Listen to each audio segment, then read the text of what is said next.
새해가 시작된 지 한 달이 넘었습니다.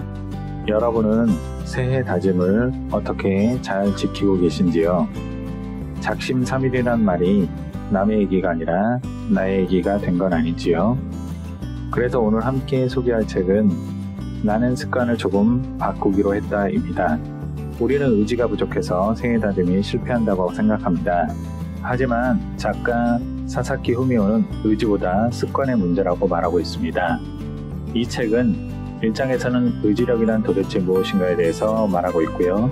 2장은 습관이란 무엇인가, 3장은 습관을 만들기 위한 과정 50단계에 대해서 말하고 있습니다. 마지막으로 4장은 노력, 재능의 의미를 알아봅니다. 급한 분은 1장, 2장은 건너뛰고 3장부터 읽으라는 작가의 권유도 있습니다. 글을 시작하면서 작가는 중요한 것은 재능이 아니라 지속이다 라고 적어놓았습니다. 지속이란 무엇일까요? 얼른 생각하면 인내, 의지 이렇게 생각할 수 있겠지만 지속은 결국 습관이다 라고 책에서 말합니다. 무라카미 하루키는 자신을 습관의 동물로 만들어야 한다 라고 말했습니다. 어떤 조사에서는 새해 목표가 달성될 가능성은 8%라고 합니다. 대부분은 달성 못하는 92%에 속한다고 할 수 있습니다. 좋은 습관을 만들지 못하는 이유를 저자는 눈앞에 있는 보상과 나중에 얻게 될 보상의 모순 때문이라고 말합니다. 예를 들면 눈앞에 놓인 과자를 먹는 일도 보상이지만 과자의 유혹을 참아내고 건강한 육체와 매력적인 스타일을 손에 넣는 일도 또 하나의 보상이라고 볼 수 있습니다. 좋은 습관을 만들지 못하는 이유는 눈앞의 보상에 굴복하기 때문인 것입니다. 듀크 대학의 연구에 따르면 행동 중 45%는 결정이 아니라 습관에 의한 것이라고 합니다. 여러분은 아침에 집을 나설 때 자신이 어느 쪽 신발을 먼저 신고 있었는지 기억하시나요? 사람의 하루는 습관으로 채워져 있습니다. 이 책에서 제시하는 좋은 습관을 만드는 단계 중 하나는 일단 진입 장벽을 낮춘다입니다. 반대로 나쁜 습관은 진입 장벽을 높인다입니다. 진입 장벽을 높인다는 의미는 무엇일까요? 웹페이지가 열리는 시간이 2초일 때는 뒤로 돌아가는 비율이 9% 정도이지만 5초가 되면 40% 가까운 사람이 그 웹사이트를 보는 것을 관둔다고 합니다. 예를 들어 스마트폰 SNS를 자주 들여다보는 습관이 있다면 어플리케이션을 삭제하고 웹브라우저로 보는 방법을 추천합니다.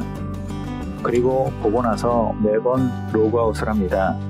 이렇게 해두면 보고 싶을 때마다 다시 로그인해야 하는 번거로움이 있습니다. 이 번거로움 때문에 SNS를 하고 싶은 마음이 줄어들 것입니다. 또한 빨리 먹는 습관이 있다면 이를 방지하기 위해 주로 쓰는 손이 아닌 반대쪽 손으로 먹는 방법을 추천합니다. 좋은 습관을 위해서는 진입 장벽을 낮추라고 말합니다. 진입 장벽을 낮추는 방법 중 하나는 목표의 덩어리를 잘게 나누어야 합니다. 복잡하고 압도적인 일을 다루기 쉬운 일로 분해한 뒤 맨 처음 하나를 시작하는 것입니다. 우리가 귀찮아하는 일은 순서가 뒤섞인 다수의 일이 덩어리처럼 뭉쳐진 것일 가능성이 큽니다. 이럴 때는 일을 하는데 필요한 순서를 전부 나열해 적어보기를 권합니다. 하나하나 적다 보면 생각해야 할 요소가 적다는 것을 알 수 있습니다. 일찍 일어나는 요령에 적용해보면 다음과 같습니다. 1. 먼저 눈을 뜬다. 2. 이불을 반만 걷는다. 3. 상체를 일으켜 일단 침대에 앉는다. 4. 한 발만 침대 밖으로 내밀어 본다.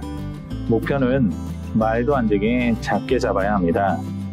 예를 들어 팔굽혀펴기 하루 30번을 목표로 세웠습니다. 목표를 바보스러울 정도로 작게 설정해 봅니다. 기준 목표 대신 팔굽혀펴기 한 번을 목표로 하는 겁니다. 그러면 시작하는데 어려움을 느끼지 않고 자세를 잡은 김에 10번 정도 더 해볼까 하고 생각하게 됩니다. 책은 찰스 두이그의 습관의 힘 등 여러 책을 인용합니다. 과학적 근거와 개인의 경험으로 이루어진 내용들입니다.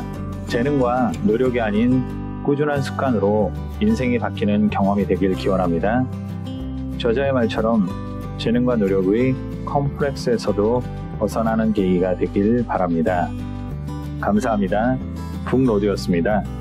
좋아요와 구독 부탁드립니다.